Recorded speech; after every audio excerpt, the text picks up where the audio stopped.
This seems to be the most effective technique, if there ever was one, to rewire our attentional circuitry.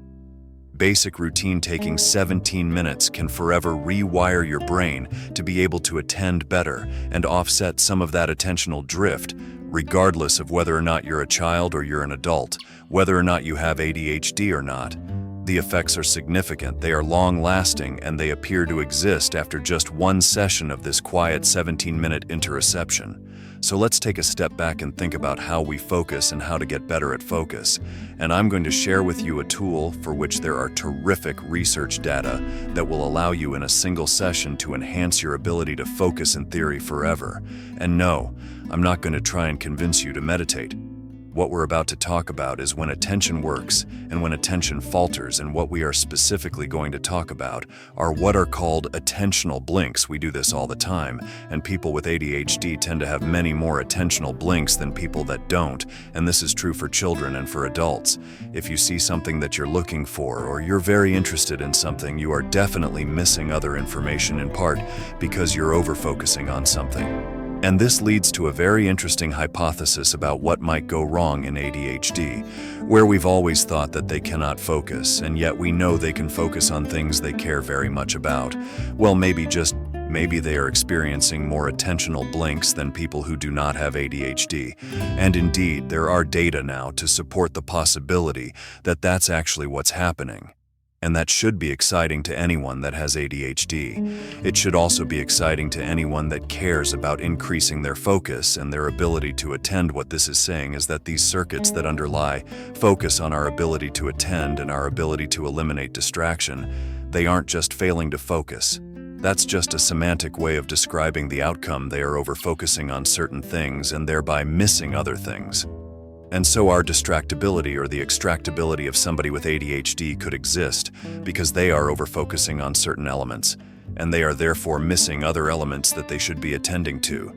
So what they really need is this property that we call open monitoring.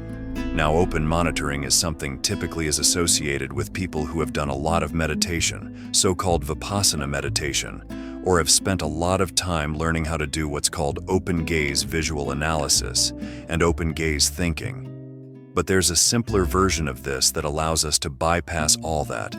Your visual system has two modes of processing. If you're very excited about something, you're that soda straw view of the world and you're missing other things.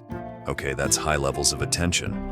However, there's also a property of your visual system that allows you to dilate your gaze to be in so-called panoramic vision. Panoramic vision is something you can do right now, no matter where you are, and I can do it right now. You won't know that I'm doing it, but even though I'm still looking directly at you, I'm consciously dilating my gaze so that I can see the ceiling, the floor, and the walls all around me.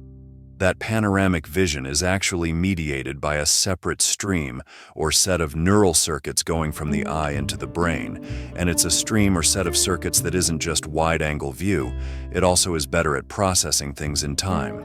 Its frame rate is higher, so this is something that can be trained up and people can practice whether or not they have ADHD or not.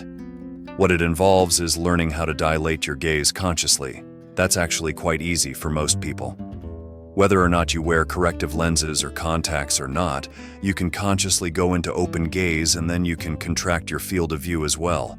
There are now published accounts in the literature of a simple practice done for about 15 minutes, where subjects were asked to just sit quietly, eyes closed, and do what is sort of akin to meditation, but to not direct their mind into any particular state or place, but simply to think about their breathing and to focus on their so-called interception.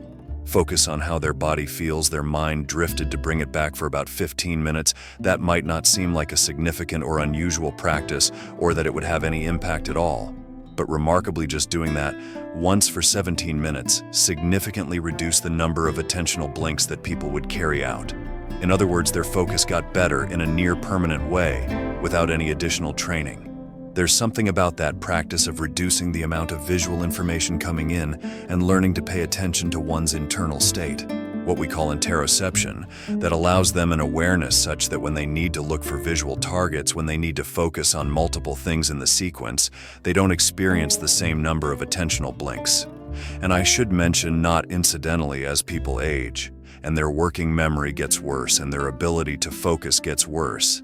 The number of attentional blinks that they carry out goes up, and there are now studies exploring whether or not this simple meditation-like practice of 15 to 20 minutes or so of sitting and just quietly resting and paying attention to one's breathing and internal state can also offset some of that age-related what is called cognitive decline. So what these data tell me is that regardless of whether or not you're a child or you're an adult, whether or not you have ADHD or not, whether or not you're experiencing age-related cognitive decline, or you would simply like to avoid age-related cognitive decline, your brain can be permanently rewired to be able to attend better and perhaps even offset some of that age-related attentional drift with a simple practice of spending 17 minutes sitting and paying attention to your internal state, just intercepting, registering your breathing, registering the contact of your skin with whatever surface you are on.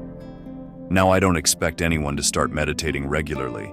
I don't expect anyone to do anything they don't want to do, but I think most of us could handle one meditation session of 17 minutes or so. And so if ever there was a tool that stood to rewire our attentional circuitry powerfully, this seems to be it. And in addition, the ability to engage in panoramic vision to dilate our gaze, the so-called open monitoring that allows the brain to function in a way that it can detect more information faster.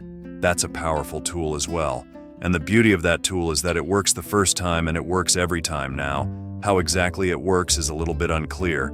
Nonetheless, the effects are significant. They are long-lasting, and they appear to exist after just one session of this quiet 17-minute interoception, which to me makes it seem like a very worthwhile thing to do for everybody.